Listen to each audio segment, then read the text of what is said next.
नमस्कार दोस्तों, स्वागत है आपका हमारे YouTube चैनल जीके ट्रैकर पे। देखिए फ्रेंड्स, आज के वीडियो में हम बात करेंगे जो हमारी एक सीरीज़ है परीक्षा वाणी प्रैक्टिस बुक सीरीज़, जिसमें हम पूरी प्रैक्टिस बुक को यहाँ पर कवर कर रहे हैं और केवल क्वेश्चन आंसर को कवर नहीं कर रहे हैं। इसमें हम एक्स्ट्रा फैक्ट के साथ कवर करते हैं, क्वेश्चन के साथ कॉन्सेप्ट को क्लियर करते हुए चलते हैं, जिससे आपकी प्रैक्टिस के साथ साथ थ्योरी भी क्लियर साथ में होती रहे। ये हमारी उत्तराखंड हिस्ट्री की 14वीं क्लास हम यहाँ पर कवर करेंगे। इससे पहले हमने 13 क्लासेस में उत्तराखंड के इतिहास के 650 MCQs को यहाँ पर कवर कर लिया है। जैसा आप जानते हैं, इस सीरीज में उत्तराखंड का जो पूरा इतिहास है उसका एक मिक्स रिवीजन हम यहाँ पर कर रहे हैं। अगर आपने उत्तराखंड की हिस्ट्री को सही से नहीं पढ़ा है या थ्योरी वाइज या सीरियल वाइज अगर आप उसे पढ़ना चाहते हैं तो उत्तराखंड की हिस्ट्री के ऊपर हमारी टॉपिक वाइज भी, वन लाइनर वाइज भी, थ्योरी वाइज भी अलग क्लासेस बनी हैं। हमने अजय रावत जी की बुक के शॉर्ट नोट्स को कवर किया है, बलोदी जी की बुक को किया है, परीक्षा वाणी के हमने नोट्स कवर किए हैं। आप उन सब क्लासेस को कवर करके हिस्ट्री को मजबूत कर सकते हैं। अगर आपने पहले से हिस्ट्री को पढ़ा है, आपकी हिस्ट्री अच्छी है उत्तराखंड की, तो इस सीरीज से आपका जो प्रैक्टिस है पूरे इतिहास का वो अच्छे से हो जाएगा। इसमें आपको नए क्वेश्चन भी मिलते हैं, पुराने क्वेश्चंस भी मिलते हैं, आसान प्रश्न भी मिलते हैं और कुछ मुश्किल क्वेश्चन भी देखने को मिलते हैं। तो चलिए दोस्तों, आज की क्लास को शुरू करते हैं। आज का हमारा पहला क्वेश्चन है, त्रिशूल लेख से ज्ञात होता है कि 6वीं और 7वीं ईस्वी में मध्य हिमालय में किस वंश का अस्तित्व था। तो देखिए, 6वीं 7वीं ईस्वी में उत्तराखंड में नाग वंश का अस्तित्व था, यानी नाग वंश का शासन था। और इनकी जानकारी हमें कहां से मिलती है? गोपेश्वर के त्रिशूल लेख से मिलती है। त्रिशूल लेख कौन सा वाला है? ये गोपेश्वर का त्रिशूल लेख है। राज्य में हमें 2 स्थानों से त्रिशूल लेख मिले हैं, एक गोपेश्वर से और एक बाड़ाहाट से। इस चीज को आपने ध्यान रखना है, ठीक है। जो ये गोपेश्वर का त्रिशूल लेख है, गोपेश्वर में जो रुद्रशिव मंदिर है, रुद्रमहालय मंदिर जिसे कहा जाता है, वहां से हमें ये त्रिशूल लेख मिला है। यह त्रिशूल लेख किस राजा का है? तो आप कहेंगे इसमें गणपति नाग का उल्लेख है, यानी गणपति नाग ने इसे उत्कीर्ण करवाया था। गणपति नाग नाग वंश का सबसे प्रमुख और सबसे शक्तिशाली राजा माना जाता है।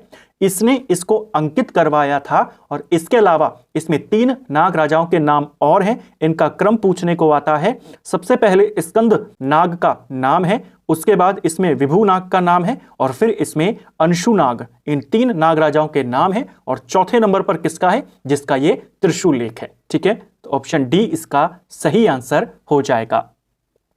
नेक्स्ट है, उत्तरी नाग वंश का सर्वशक्तिशाली नाग राजा निम्न में से कौन था?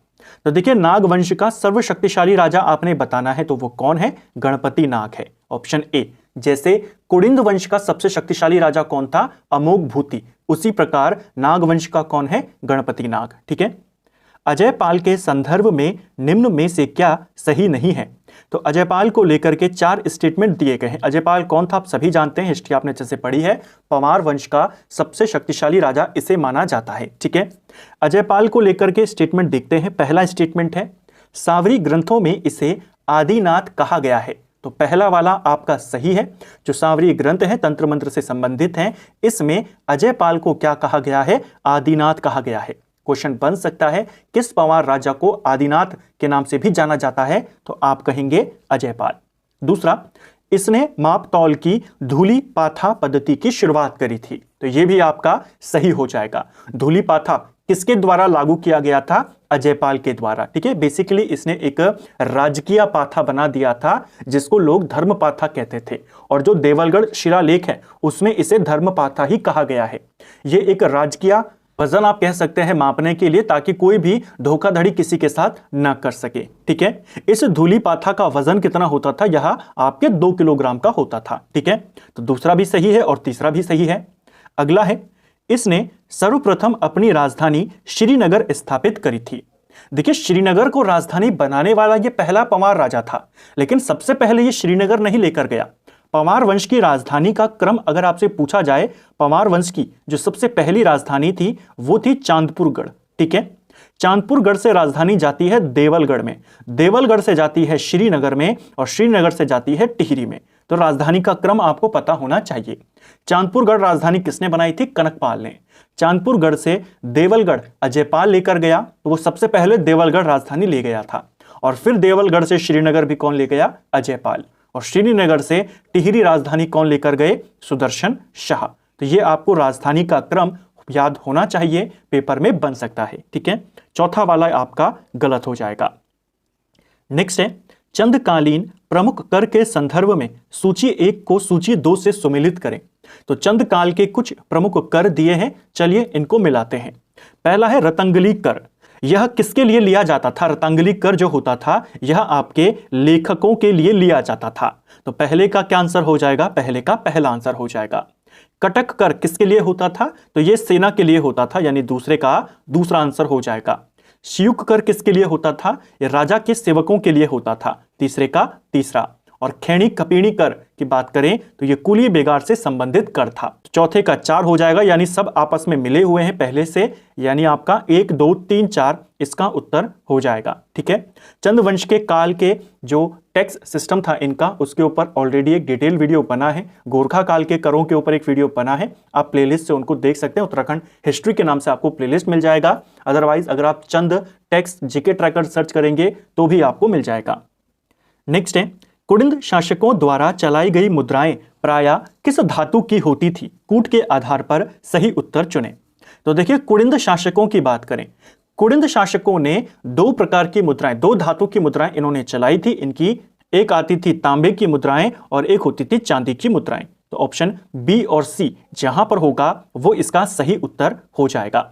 कुड़िंद राजाओं को 2 कैटेगरी में आप बांट सकते हैं सुविधा के लिए। एक राजा है कुड़िंद वंश का अमोघ भूति, और बाकी तरफ आप सभी राजाओं को रख लीजिए। ठीक है, जो अमोघ भूति है इसकी हमें तांबे की भी और चांदी की दोनों मुद्राएं मिलती हैं, बाकी सभी की हमें किसकी मिलती हैं? तांबे की मिलती हैं। अब क्योंकि सिर्फ चांदी की इसकी मुद्राएं मिलती हैं, और लिपि की अगर हम बात करें, जो कुड़िंद काल की मुद्राएं होती थी इन पर किस लिपि का इस्तेमाल होता था? इनमें 2 लिपियों का इस्तेमाल होता था, ब्रह्म लिपि और खरोष्टी लिपि। जो अमोघ भूति है इसकी मुद्राओं में ब्रह्म लिपि भी मिली है और खरोष्टी भी मिली है, और बाकी सब में क्या है? वहां पर केवल ब्रह्मी लिपि है। तो इस चीज को आपने ध्यान रखना है, इसीलिए अमोघ भूति को कुड़िंद वंश का सबसे शक्तिशाली राजा मानते हैं। एक क्वेश्चन बना था पेपर में, मैं आपको साथ साथ में प्रीवियस ईयर के क्वेश्चन कैसे बने हैं और ये कैसे बन सकते हैं वो भी बताते हुए चलता हूं। एक क्वेश्चन आपसे पूछा गया था कि कुड़िंदों की मुद्राओं में किस प्रकार की लिपि का इस्तेमाल था? एक लिपिया या द्विलिपिया? तो द्विलिपिया ये मुद्राएं होती थी। ठीक है, अमोघ भूति की खासकर। तो बी और सी इसका सही आंसर है। नेक्स्ट है, कतूरी राजवंश का अध्ययन 3 परिवारों के रूप में किया जा सकता है, निम्न में से कौन एक नहीं है? तो देखिए, कतूरी राजाओं का जो कार्तिकेयपुर राजा थे, शुरुआत में कार्तिकेयपुर नाम से शासन करते थे, फिर कतूरी नाम से शासन करने लगे। ठीक है, 3 प्रमुख परिवारों को इसमें माना जाता है। पहला जो परिवार माना जाता है वो बसंत देव, जो कि इस वंश का संस्थापक था, उसका माना जाता है। दूसरा माना जाता है निम्बर देव का, और तीसरा माना जाता है सलुण आदित्य का। ठीक है, ये 3 परिवार हैं जिसमें ब्रह्मदेव राजवंश नहीं आता। बसंत देव राजवंश आता है, निम्बर देव आता है, सलुण आदित्य आता है। इसको लेकर क्वेश्चन ऐसा भी बन सकता है कि आपको दे देगा शुरुआत के जो राजा हैं कि बताइए ये किस परिवार से संबंधित है। ठीक है, तो अगर हम इनकी बात करें, बसंत देव परिवार में या बसंत देव जो प्रथम परिवार जिसको कहा जाता है, इसमें कौन कौन आते थे? इसमें बसंत देव आता था, इसके अलावा खरपर देव इसी वंश का राजा था, इसके अलावा अधिधज देव जिसे कल्याण राज देव भी कहा जाता है, कल्याण राज को ही अधिधज कहते हैं, वो भी इसी वंश का था। और इस वंश का पहले परिवार का जो अंतिम राजा था उसका नाम था त्रिभुवन राज। ठीक है, तो यह है प्रथम परिवार। फिर आता है निम्बर वंश। निम्बर वंश में पहला राजा कौन हो जाएगा? निम्बर देव हो जाएगा। निम्बर देव के बाद इसमें ईष्टगण देव आते हैं। ईष्टगण देव के बाद ललित सूर्यदेव का इसमें नंबर है, और फिर आता है भूदेव। भूदेव इस वंश का जो ये द्वितीय परिवार है, प्रथम परिवार इसे कहते हैं, दूसरा इसको कहते हैं। इसका अंतिम शासक था भूदेव। फिर आता है तृतीय परिवार जिसे सलुण आदित्य राजवंश कहते हैं। इसमें जो संस्थापक है वो सलुण आदित्य को माना जाता है। इसके बाद राजा बनता है इच्छट देव, और इसको वास्तविक संस्थापक माना जाता है तीसरे परिवार का। तो पहले परिवार का और पूरे राजवंश का संस्थापक बसंत देव है, दूसरे परिवार का संस्थापक निंबर देव है और तीसरे परिवार में संस्थापक सलोणा आदित्य है, लेकिन वास्तविक संस्थापक इच्छट देव है। इच्छट देव के बाद देशत देव राजा बनते हैं, फिर पद्मत देव बनते हैं और फिर सुभिक्षराज देव इस वंश के राजा बनते हैं। ठीक है, सुभिक्षराज देव कार्तिकेयपुर का अंतिम राजा था। ठीक है, तो ये प्रथम परिवार, ये दूसरा परिवार और ये तीसरा परिवार, हमने इसको थोड़ा डिटेल में देखा, कौन सा राजा किस परिवार का भाग था उसको कवर किया। साथ साथ में जैसा मैं आपको हर बार कहता हूं, वन लाइनर के तौर पे प्रश्न को लिखें और नीचे एक्स्ट्रा फैक्ट को लिख लीजिए, क्योंकि इसमें आपको अभी तक 650 क्वेश्चन आपके हो चुके हैं, हिस्ट्री के क्वेश्चन हैं और मिक्स क्वेश्चन हैं। आपकी अच्छे से प्रैक्टिस हो जाती है और ऐसे में जब आपको फैक्ट एक जगह पर मिलते हैं तो आपको रिवीजन करने में भी आसानी होती है। जब भी आप अब इस टाइप के क्वेश्चन को करेंगे, इन सारे फैक्टों को एक साथ रिवाइज कर जाएंगे। नेक्स्ट है, वह पवार शासक जिसका निधन 1631 में हुआ था, उनके अंतिम संस्कार का वर्णन पुर्तगाली पादरी फ्रांसिस्को डी अजेवेदो ने किया है। तो देखिए, एक पादरी है अजेवेदो के नाम से जिसे जाना जाता है। ठीक है, पुर्तगाली पादरी है और इसने एक पवार शासक का दाह संस्कार में यह शामिल हुआ था। जब उसका अंतिम संस्कार किया जा रहा था उसमें यह शामिल हुआ था, उसका विवरण इसने दिया है। किस पवार शासक के दाह संस्कार में यह शामिल हुआ था? नाम है श्याम शाह। ऑप्शन बी सही आंसर हो जाएगा। देखिए, पवारों की राजधानी, श्याम शाह शासन कर रहे हैं तो पवारों की राजधानी कहां है? अभी श्रीनगर है। ठीक है, क्योंकि अजयपाल आकर जा चुके हैं। अब श्रीनगर पहुंचने वाला पहला पादरी कौन है? यह क्वेश्चन पेपर में बन सकता है। श्रीनगर आने वाला जो पहला पादरी है उसका नाम है अंतोनिया आंद्रोथ। यह पहला पादरी है जो श्रीनगर में आया था। यह आया था 1624 में। बेसिकली ये श्रीनगर होते हुए तिब्बत जाना इसको था। ठीक है, यानी तिब्बत जा रहा था। 1631 में यही जो एंटोनियो था, इसने एक पादरियों का दल भेजा जिसमें शामिल था कौन? आपका अजेवेदो, ये प्रमुख था और ये जा रहे थे श्रीनगर से तिब्बत। जिस दिन ये श्रीनगर में पहुंचे 1631 में, उस समय वहां पर श्याम शाह की मृत्यु हो चुकी थी और अंतिम संस्कार इसका हो रहा था। तो ये इसके अंतिम संस्कार में शामिल हुआ और उसके बाद तिब्बत गया। तो क्वेश्चन बन सकता है कौन सा पुर्तगाली पादरी शामिल हुआ था? अजेवेदो का नाम याद करेंगे और आने वाला पहला पादरी कौन था? अंतोनिया आंद्रोथ का नाम याद करेंगे। ठीक है, नेक्स्ट है, देहरादून के नवादा नामक स्थान पर निम्न में से किसने राजमहल, नागसिद्ध मंदिर तथा करणपुर नामक कस्बा बसाया? देहरादून का जो प्रसिद्ध शहर है करणपुर शहर, इसे किसने बसाया था? बहुत बार आया है, करणपुर शहर को रानी कर्णावती ने बसाया था। ऑप्शन बी इसका सही आंसर होगा। नवादा में इन्होंने अपने लिए राजमहल भी बनाया था, इसको भी ध्यान रखेंगे। रानी कर्णावती की बात करें तो 1635 से लेकर 1640 तक ये पृथ्वीपति शाह की संरक्षिका के रूप में शासन करती हैं। इनके पति का नाम महीपति शाह था। 1635 में कोसी के युद्ध में जो कुमाऊं के साथ उनका हुआ था, उसमें महीपति शाह शहीद हो जाते हैं और इनका जो पुत्र था पृथ्वीपति शाह, उसकी उम्र काफी कम थी। कहा जाता है उस समय उनकी उम्र मात्र 7 साल थी। तो उनकी संरक्षिका के तौर पर काम करती है रानी कर्णावती। क्वेश्चन आता है रानी कर्णावती किसकी पत्नी थी और किसकी माता थी? ठीक है, इन्हीं रानी कर्णावती के शासनकाल में शाहजहां नवाजत खान के नेतृत्व में आक्रमण करता है गढ़वाल पर, जिसको पराजित कर देती है रानी कर्णावती और नाग काटी रानी के नाम से जानी जाती है। ठीक है, रानी कर्णावती की तुलना गोलकुंडा की रानी दुर्गावती से भी होती है, इसको भी ध्यान रखना। ठीक है, नेक्स्ट है, फतेहपति शाह के समय रचित कृति और उनके रचनाकार के संदर्भ में सूची 1 को सूची 2 से मिलाइए। एक तरफ फतेहपति शाह के शासनकाल के जो प्रमुख कवि हैं उनके नाम हैं, दूसरी तरफ उनकी रचना है। देखिए, फतेहपति शाह के काल में कई सारे ग्रंथों की, कई सारी पुस्तकों की रचना की गई और कई सारे विद्वान इनके दरबार में थे, नवरत्न भी इनके दरबार में रहते थे, तो उनकी रचनाएं पूछी जाती हैं। अगर हम बात करते हैं सबसे पहले जटाधर की, जटाधर की रचना का नाम क्या था? इसकी रचना का नाम था फतेह शाह करण, यानी पहले का आंसर हो जाएगा 2।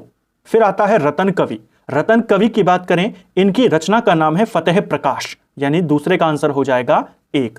रामचंद्र की बात करें, पूरा नाम इनका रामचंद्र कंडियाल था और इनकी जो रचना है वो फतेह शाह यशोवर्णन है, यानी तीसरे का 3 हो जाएगा। और सुखदेव की बात करें, सुखदेव मिश्र इनका पूरा नाम था, इनकी रचना है वृत्त विचार, यानी इसका आंसर 4 हो जाएगा। तो ये आपका उत्तर है 2, 1, 3, 4। वृत्त विचार को लेकर के एक चीज यहीं पर याद कर लीजिए, इसी से मिलता जुलता एक नाम है वृत्त कौमुदी। ये किसकी रचना है? ये रचना है कवि मतीराम की। ठीक है, मतीराम भी काफी प्रसिद्ध कवि था फतेहपति शाह के शासनकाल का, तो इसको ध्यान रखना है। वृत्त विचार सुखदेव की है और कौमुदी मतीराम की है। प्रश्न का उत्तर हमने अभी बनाया था, 2 1 3 4 इसका उत्तर है। ठीक है, 2 1 3 4 ऑप्शन डी यहां पर सही उत्तर हो जाएगा। एक और चीज ध्यान रखना, जो रतन कवि है जिसका अभी हमने ऊपर रचना देखी थी फतेह प्रकाश, इसी रतन कवि को क्षेमराज के नाम से भी जाना जाता है। तो कुछ जगहों पर यह रचना फतेह प्रकाश किसकी है? क्षेमराज की है। रतन कवि को ही इस नाम से जाना जाता है। ठीक है, और यही रतन कवि है जो, इसको लेकर एक और पॉइंट याद करना, इसी रतन कवि जिसको क्षेमराज भी कहते हैं, इसने फतेहपति शाह को हिंदुओं का रक्षक, सील का सागर और उदंडों को दंड देने वाला कहा है। तो ये क्वेश्चन बनता है। ठीक है, नेक्स्ट है हमारा, निम्न में से किस कत्यूरी शासक को अधिध्वज भी कहा जाता है? तो अभी मैंने आपको ऊपर तीनों परिवारों के राजाओं के नाम बताए थे।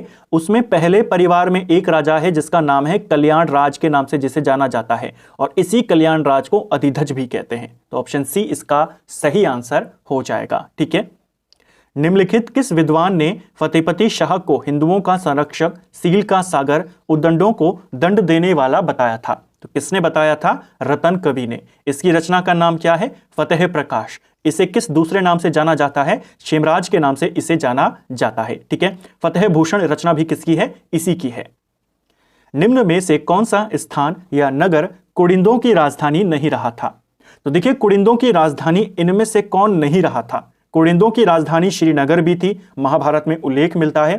कालकूट को इनकी प्रथम राजधानी माना जाता है, जो कालसी के आपका इलाका हो गया। बेहट इनकी राजधानी बनी थी। तो ये तीनों इनकी राजधानियां हैं। इसके अलावा कुछ समय के लिए शत्रुघ्न नामक जगह पर भी इन्होंने अपनी राजधानी बसाई थी। ठीक है, यानी शुरुआत के 3 इनकी राजधानी थी, बुढ़िया कभी इनकी राजधानी नहीं रही। तो ऑप्शन डी इसका सही आंसर है। इनकी राजधानी आपको याद होनी चाहिए। राजधानी का जो क्रम है वो है, सबसे पहले इनकी राजधानी कहाँ रही थी? श्रीनगर में रही थी, महाभारत में इसका उल्लेख मिलता है। उसके बाद इनकी राजधानी आई कालकूट में, फिर इनकी राजधानी गई शत्रुघ्न शहर में, और उसके बाद इनकी राजधानी चली गई बेहट में। श्रीनगर, कालकूट, शत्रुघ्न और बेहाट। जो शत्रुघ्न का इलाका है इसे आसपास का, जो चक्राता का आसपास का इलाका है वो माना जाता है, और बेहट का इलाका यूपी का जो सहारनपुर का इलाका है उसे माना जाता है। ठीक है, पहली राजधानी हालांकि श्रीनगर को नहीं माना जाता। महाभारत में पुराणों में उल्लेख मिलता है कि श्रीनगर इनकी राजधानी थी, लेकिन सिर्फ एक राजा का नाम मिलता है, सुबाहु का।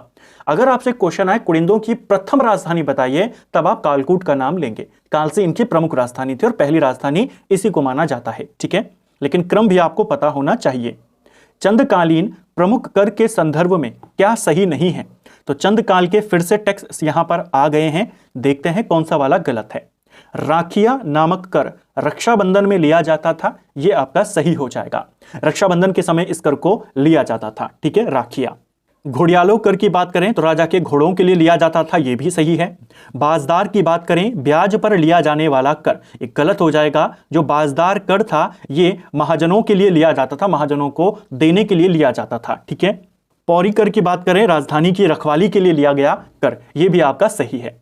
क्वेश्चन आएगा चंद काल में राजधानी की सुरक्षा के लिए कौन सा कर लिया जाता था? तो आप कहेंगे पौरी। ठीक है, और एक हमने कुछ दिन पहले देखा भी था, पौरी और प्रहरी क्या करते थे वो चंद काल में? उनका काम था डाकिये का भी और चौकीदारी का भी। ठीक है, तो उन्हीं के लिए पौरी कर लिया जाता था ताकि सुरक्षा बनी रहे।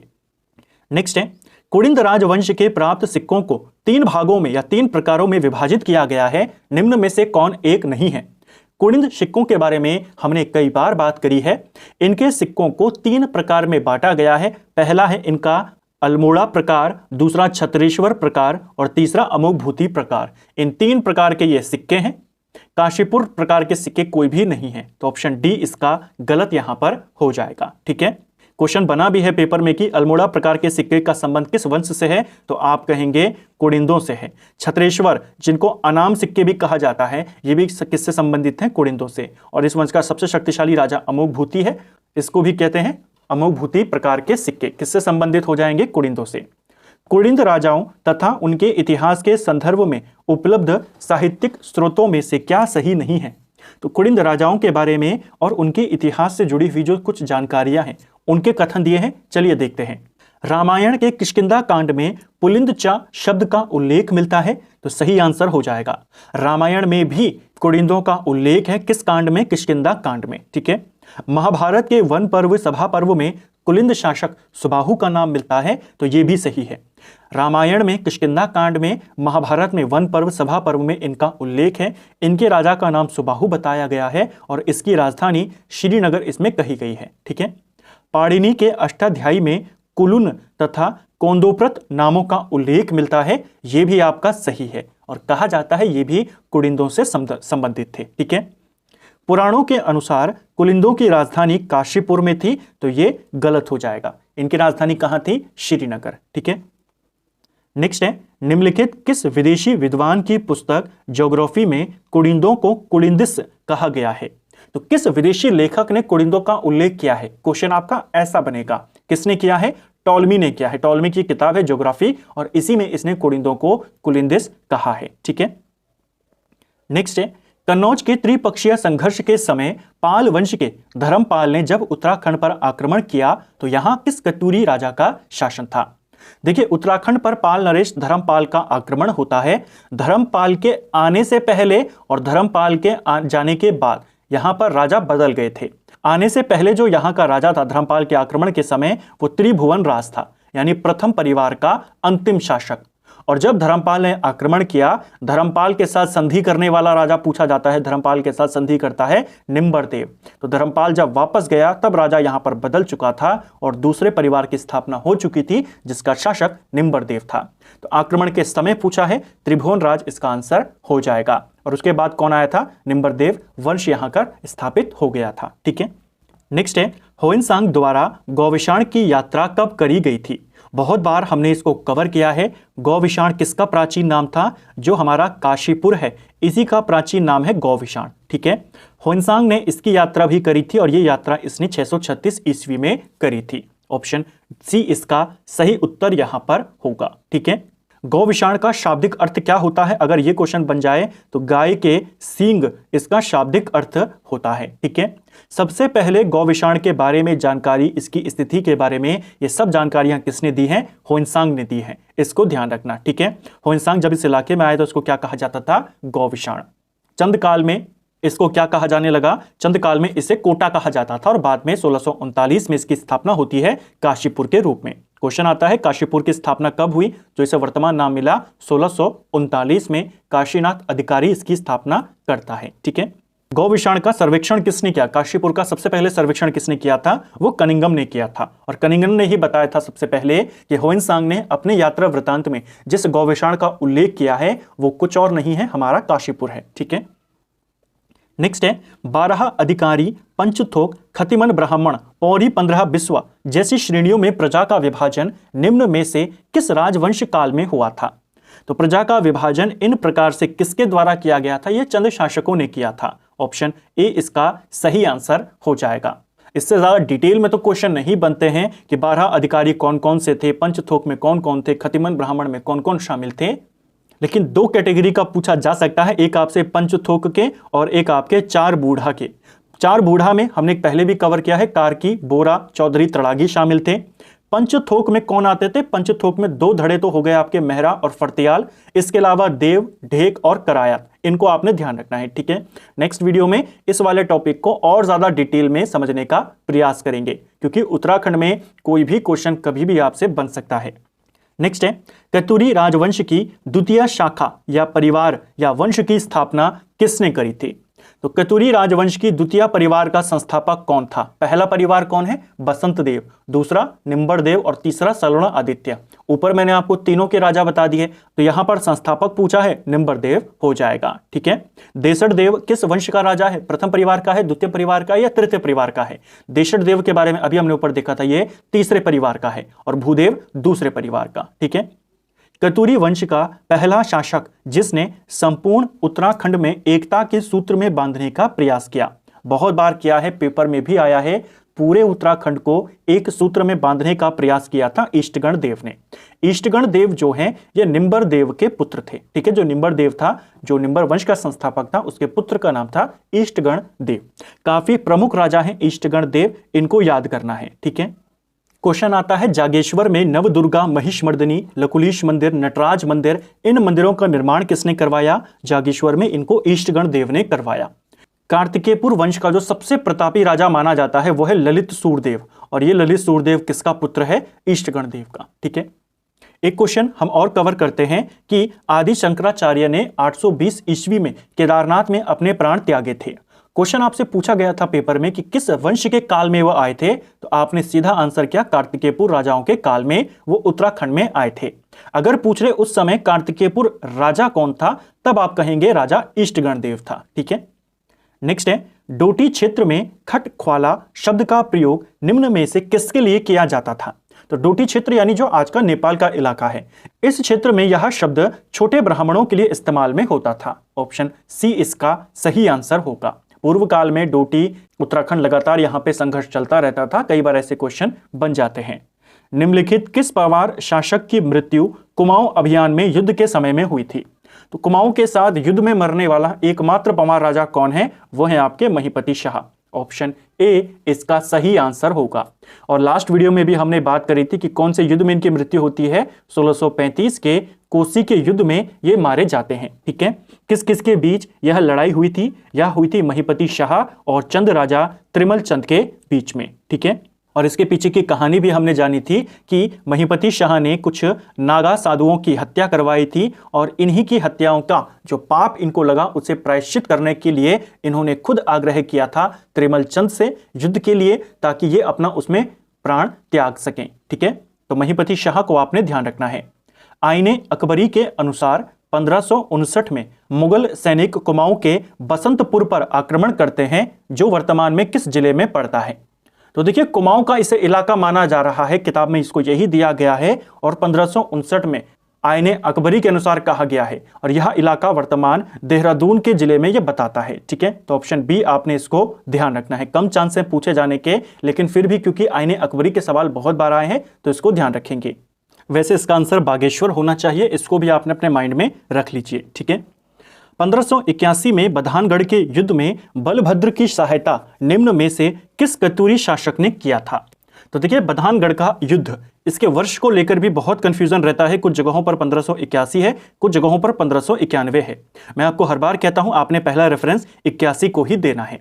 1581 में बधानगढ़ का जो युद्ध था, यह पवार राजा बलभद्र शाह और चंद राजा रुद्रचंद के बीच में लड़ा गया था। ठीक है, इस युद्ध में जो रुद्रचंद का एक सेनापति था जिसका नाम था पुरुषोत्तम पंत, ये मारा जाता है, और इसी युद्ध में बलभद्र शाह की मदद करता है जो अंतिम शक्तिशाली कतूरी शासक माना जाता है सुकाल देव, और इसको मार देता है रुद्रचंद। तो इस युद्ध में सुकाल देव भी मारा जाता है और पुरुषोत्तम पंत भी मारा जाता है। ठीक है, तो ऑप्शन ए इसका सही उत्तर होगा। गढ़वाल के पवार राजाओं में से एक राजा जिन्हें भुजदंड महाप्रचंड नाम से जाना जाता है और इनका पवाड़ा आज भी गाया जाता है, कौन है? तो किस पवार शासक को भुजदंड महाप्रचंड या महाप्रचंड भुजदंड कहा जाता है? सबसे पहले यह नाम कहा किसने था? यह उपाधि इनको किसके द्वारा दी गई? किसने इनको इस नाम से संदर्भित किया था? तो मौला राम का नाम आपने याद करना है, और यह कहा गया महीपति शाह को। मौला राम ने महीपति शाह के लिए इन शब्दों का इस्तेमाल किया है। ठीक है, महीपति शाह की 2 उपाधियां और पूछी जाती हैं, ये वाली तो ध्यान रखनी ही है। इसके अलावा एक इनकी उपाधि है गर्व भंजन। किसकी उपाधि है? महीपति शाह की। और इनको मुगल लेखकों के द्वारा क्या कहा जाता है? इनको अक्खड़ राजा कहा जाता है। तो अक्खड़ राजा, गर्व भंजन, महाप्रचंड, भुजदंड, ये सब नाम किसके हैं? महीपति शाह के। पवार वंश के शासक और उनकी महिला संरक्षक के रूप में क्या सही नहीं है? तो एक तरफ पवार राजा का नाम है, दूसरी तरफ उनकी संरक्षिका हैं। पृथ्वीपति शाह की संरक्षिका रानी कर्णवती थी, ये सही है। फतेहपति शाह की संरक्षिका महारानी कटौची थी, ये भी सही है। प्रदीप शाह की संरक्षिका राजमाता कनकदेई थी, ये भी सही है। नरेंद्र शाह की संरक्षिका रानी गुलेरिया, ये गलत हो जाएगा। जो रानी गुलेरिया थी ये आपके कीर्ति शाह की संरक्षिका थी। जो नरेंद्र शाह हैं इनकी संरक्षिका का नाम था रानी नेपालिया। ठीक है, तो इसको आपने ध्यान रखना है, छोटा सा डिफरेंस है लेकिन क्वेश्चन आते हैं संरक्षिकाओं को लेकर। कर्णवती का नाम बहुत बार आया है, किसकी संरक्षिका थी? तो पृथ्वीपति शाह। रानी गुलेरिया किसकी है? कीर्ति शाह की। और नरेंद्र शाह की कौन है? रानी नेपालिया। ठीक है, तो ऑप्शन डी यहां पर सही सुमेलित नहीं है। निम्न में से किस कतूरी राजा को शास्त्रों के अनुसार शासन करने वाला राजा कहा गया है? तो शास्त्रों के अनुसार शासन करने वाला ये कहा गया है सुभिक्षराज को। अच्छा क्वेश्चन है, एक नया क्वेश्चन है, इसको ध्यान रखना, ठीक है। नेक्स्ट है, निम्न में से किसने मलिथा की कूल के निर्माण में एकमात्र पुत्र की बलि चढ़ा दी थी? तो देखिए, मलिथा की कूल का निर्माण किसने किया था? माधो सिंह भंडारी ने, और इनके बारे में कहा जाता है इन्होंने अपने पुत्र की बलि चढ़ाई थी, ठीक है। ऑप्शन बी सही आंसर है। मुगल शासन ने गढ़वाल के विरुद्ध 3 अभियान 1635, 1654, 1656 में किया। इस समय पंवार वंश का शासक कौन था? तो देखिए, 1635 में, 54 में, 56 में तीनों बार राजा कौन थे उस समय? पृथ्वीपति शाह। हालांकि पहले वाले आक्रमण के समय ये छोटे थे, सरशिका उस समय रानी कर्णवती थी, लेकिन राजा यही थे, ठीक है। कूट के आधार पर बताइए, चंदकालीन प्रजा विभाजन में पांचथोक के अंतर्गत कौन सही विकल्प है? यानी पंचथोक में कौन 5 शामिल हैं? तो अभी हमने ऊपर देखा था मेहरा, फरतयाल, देव, कारात और इसके अलावा आपके ढेक, ये 5 आते हैं। इन्हीं 5 के समूह को कहा जाता है पंचथोक, ठीक है। तो ऑप्शन क्या आपका आंसर होगा? Option A, B, C, D, यानी उपयुक्त सभी यहां पर उत्तर है। निम्नलिखित किस पंवार वंश के राजा ने राजगढ़ी में अपनी दूसरी राजधानी बनाई और वहां का शासक दिलीप शाह को बनाया? तो राजगढ़ी को राजधानी बनाने वाला पंवार शासक कौन थे? पृथ्वीपति शाह थे। ऑप्शन ए इसका सही आंसर होगा। कतुरी राजवंश के तृतीय शाखा की नींव निम्न में से किसने रखी थी? तो तृतीय शाखा यानी तीसरे परिवार का पूछ रहा है, और ऊपर हमने एक ही क्वेश्चन में क्लियर कर लिया था, प्रथम परिवार उसके राजा, दूसरा परिवार उसके राजा, तीसरा परिवार उसके राजा। तीसरे परिवार का नाम क्या था? सलोणा आदित्य, और इस वंश का संस्थापक कौन हो जाएगा? सलोणा आदित्य।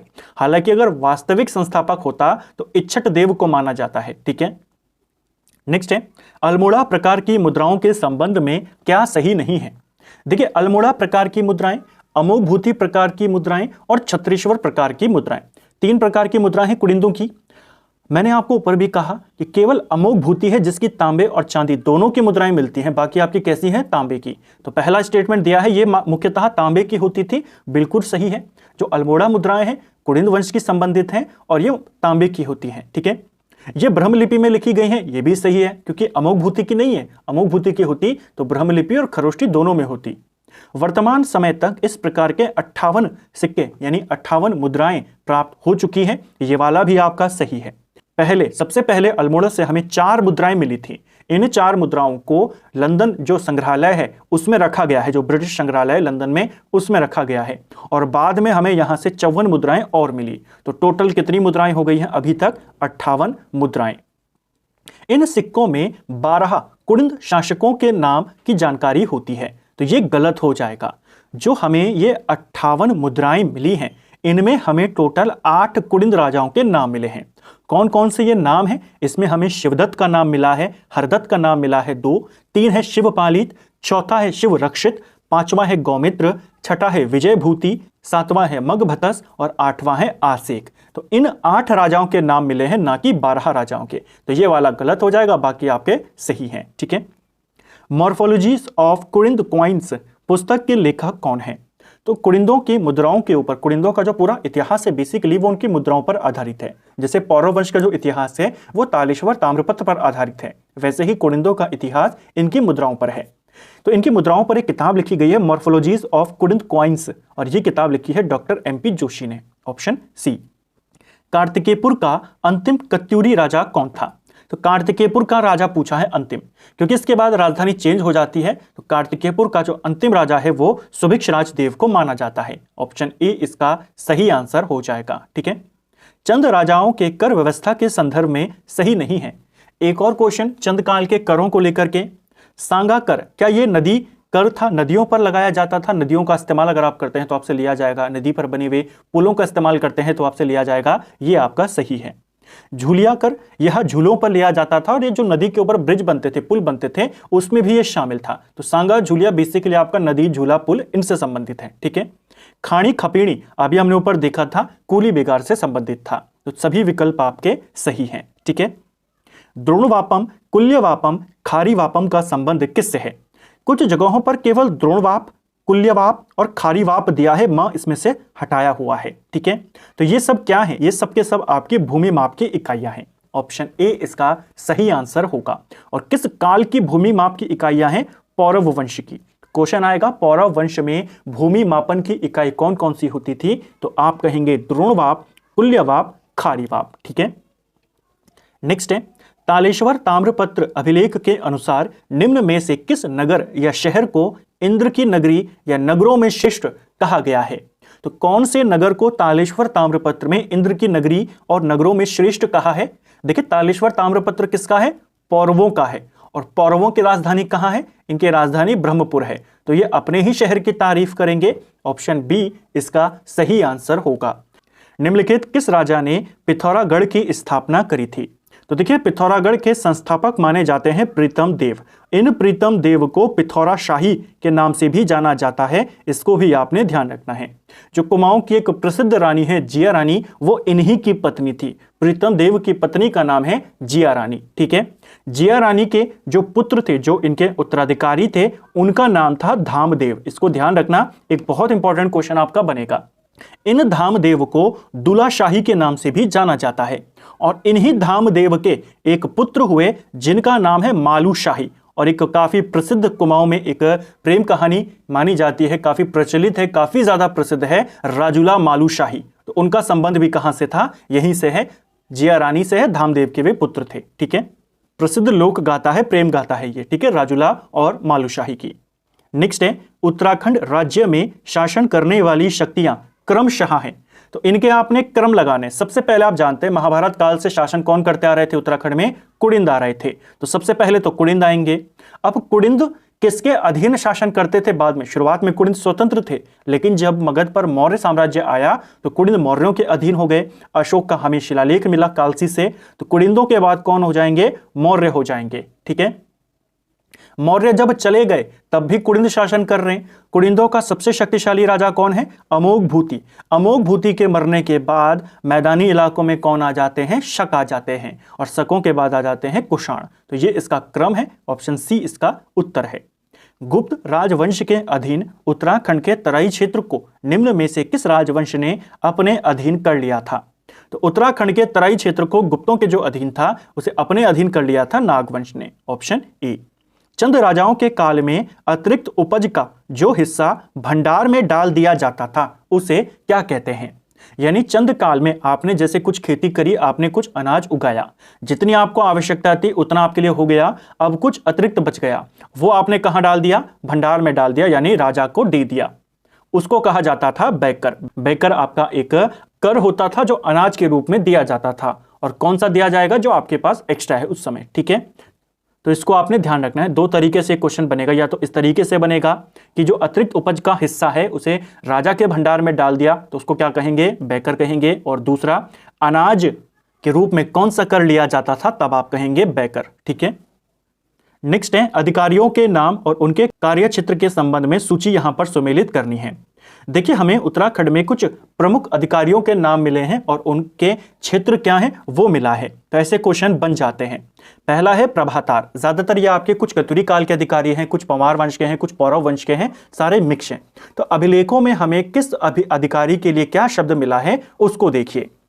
प्रभातार की बात करें तो प्रभातार क्या होता था, यह भूमि का सर्वेक्षक होता था। पहले का आंसर क्या है, पहला। जमनपति की बात करें तो पदातिक सेनापति जो होता था उसे जमनपति कहते थे, यानी दूसरे का दूसरा। सुपकारपति ये पेपर में पूछा गया है, ये प्रधान रसोइया होता था, यानी तीसरे का तीसरा। और भागिक की बात करें तो ये भूमि कर अधिकारी होता था। इसी से मिलता जुलता एक नाम है भौगिक, ये सिर्फ कर अधिकारी होता था, और ये क्या है, भूमि कर अधिकारी। तो भागिक और भौगिक दोनों को अलग रूप में बताया गया है, इसको ध्यान रखना। ठीक है, तो 1 2 3 4 इसका सही आंसर हो जाएगा। भूमि माप की 3 इकाइयां द्रोणवाप, कुल्यवाप, खारीवाप, इनमें सबसे बड़ी इकाई कौन सी है। तो पौरव वंश को लेकर सवाल बनते हैं। पौरव वंश को पर्वताकार वंश भी कहते हैं, और इस वंश में भूमि माप की जो 3 इकाइयां हैं द्रोणवाप, कुल्यवाप और खारीवाप, इनमें आपने बतानी है सबसे बड़ी इकाई कौन सी है। चलिए देखते हैं सबसे बड़ी कौन सी है। पहले एक चीज को याद कर लीजिए कि एक सेर जो उत्तराखंड में चलता है, एक सेर बराबर कितना होता है, एक सेर बराबर होता है 500 ग्राम, यानी आधा किलो। और 2 सेर बराबर कितना होता है, ये मापन की इकाई है। अभी हम इनको कवर करेंगे कि किसकी मात्रा कितनी होती थी, ताकि आपको हमेशा याद रहे। 2 सेर बराबर होता है 1 kg, बस इतना याद कर लीजिए। अब इनकी देखते हैं कि किसकी क्षमता क्या है, कौन सी इकाई कितनी है। जो द्रोणवाप है यह होती है आपकी 32 सेर, ठीक है, सेर का माप आपको पता है। कुल्यवाप जो होता है ये 256 सेर के बराबर होता है, ठीक है। और खारीवाप की बात करें तो ये 640 सेर के बराबर होता है। अब आप आसानी से बता देंगे कि सबसे बड़ी मापन इकाई कौन सी है, खारीवाप है, उसके बाद कुल्यवाप है और फिर आपकी द्रोणवाप है, ठीक है। जिसको आपने ध्यान रखना है, पूछा जाएगा। नेक्स्ट है हमारा, निम्न में से कौन कार्तिकेयपुर के राजवंश की प्रथम शाखा परिवार से संबंधित नहीं है। तो ऊपर मैंने आपको तीनों परिवार बताए, खरपड़देव, कल्याणराज, त्रिभुवनराज, सब पहले परिवार के शासक हैं। पद्मदेव, देशट देव कहां के थे, आपके तीसरे परिवार के, ठीक है। ऑप्शन डी उसका सही है। चंद्रकालीन राज व्यवस्था के संदर्भ में साधु, महात्माओं तथा मंदिरों को दान में दी गई भूमि को निम्नलिखित में से क्या कहते थे। तो साधु महात्माओं को जो भूमि दान में दी जाती थी उसे संकल्प और विष्णुप्रीति दोनों के नामों से जाना जाता था। ऑप्शन सी इसका सही उत्तर है। चंद्रकालीन कर प्रशासन के संदर्भ में घोड़ियालों, कुकुरियालों, भुकड़ियों तथा बाजनियों जैसे कर निम्न में से किसके अंतर्गत आते थे। तो देखिए, चंद्रकाल में कर बहुत सारे होते थे, अलग अलग कैटेगरी में उनको बांटा गया था। जैसे सेना के लिए कुछ अलग कर होते थे, जो सरकारी अधिकारी हैं उनके लिए कुछ अलग कर होते थे, कुछ राजा के लिए अलग कर होते थे, उस टाइप से। तो ये जो सारे कर हो गए, घोड़ियालों, कुकुरियालों, बाजनियों, ये सब आपके राजा के लिए यानी राज परिवार के लिए दिए जाते थे। घोड़ियालों यानी राजा के घोड़ों के लिए, कुकुरियालों राजा के कुत्तों के लिए, बाजनियां जो कर हो जाता था राजा के नर्तक नर्तकियों के लिए होता था। तो ये राज परिवार के हो गए। जनहित में कौन कौन से कर आते थे, जनहित में आपका आता था, जैसे हमने ऊपर देखा, सांगा कर आ गया नदी के पुलों के लिए, मांगा कर आ गया आर्थिक संकट के लिए या युद्ध के समय में सेना के लिए मांगा जाता था। कटकू कर हो गया, सेना के लिए उसे मांगा जाता था। तो वो सब आपके किस में आ गए, जनहित के लिए आ गए। जैसे खानी खपीनी कूली बिगाड़ वाला जो कर था, तो वो सब आपके जनहित में आ गए। भूमि कर में आपके कौन से आ गए, भूमि कर में आपका बेकर आ गया जो अनाज के रूप में दिया जा रहा है, सिरती आ गया जो नगद रूप में दिया जा रहा है। सरकारी कार्यालयों में जैसे आपका साहू कर हो गया, रतंगली कर हो गया जो लेखकों के लिए होता था, ठीक है, बाजदार हो गया महाजनों के लिए, इस टाइप के। नेक्स्ट है, कूट के आधार पर बताइए कि चंद्रकाल में निम्नलिखित करों में से कौन सा जनहित के लिए देय कर था। तो जनहित के लिए कौन कौन से कर हो गए, कटक सेना के लिए, सांगा नदी पुलों के लिए, मांगा युद्ध के समय सेना के लिए, खानी कपानी कूली बिगाड़ के लिए, यानी चारों आपके कैसे हैं, जनहित के लिए। बहुत जल्द कोशिश करेंगे चंद्रवंश के ऊपर, वैसे तो ऑलरेडी एक वीडियो बना है टैक्स सिस्टम के ऊपर इनके, लेकिन एक और डिटेल वीडियो बनाने का, और जो ये नए फैक्ट्स हैं, नए कॉन्सेप्ट हैं, इनको एक सिंगल वीडियो में एक जगह पर आपको प्रोवाइड करवाने का कोशिश करेंगे। बहुत ज़्यादा एक छोटा सा वीडियो जिसमें हम चंद्रकाल के इन सारे करों को कर जाएंगे और कैटेगरी वाइज भी पढ़ जाएंगे, ठीक है। नेक्स्ट है, सन 1917-18 में गढ़वाल में पड़े अकाल से लोगों को सुरक्षा प्रदान करने के लिए निम्नलिखित में से किस संस्था ने गढ़वाल रिलीफ फंड नाम से चंदा एकत्रित किया था।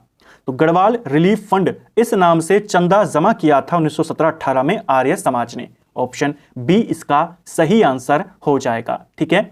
आर्य समाज को लेकर के 2-3 बातें याद कर लीजिए, हो सकता है पूछ ली जाए। देहरादून में दयानंद सरस्वती ने आर्य समाज की स्थापना कब करी थी, 1879 में करी थी, ठीक है।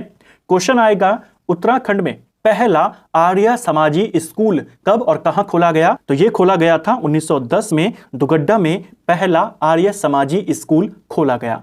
दूसरा आर्य समाजी स्कूल 1913 में लैंसडाउन में खोला गया। ये कुछ इंपॉर्टेंट वर्ष इनको ध्यान रखेंगे, ठीक है। तो फ्रेंड्स, ये था हमारा आज का वीडियो जिसमें हमने उत्तराखंड हिस्ट्री के 50 और इंपॉर्टेंट क्वेश्चंस को यहां पर कवर किया और टोटल 700 हिस्ट्री के क्वेश्चन हम इस सीरीज में कवर कर चुके हैं। साथ में ज्योग्राफी की भी हमारी 6 क्लासेस हो चुकी हैं जिसमें हमने 6 क्लास में 300 प्रश्नों को कर लिया है।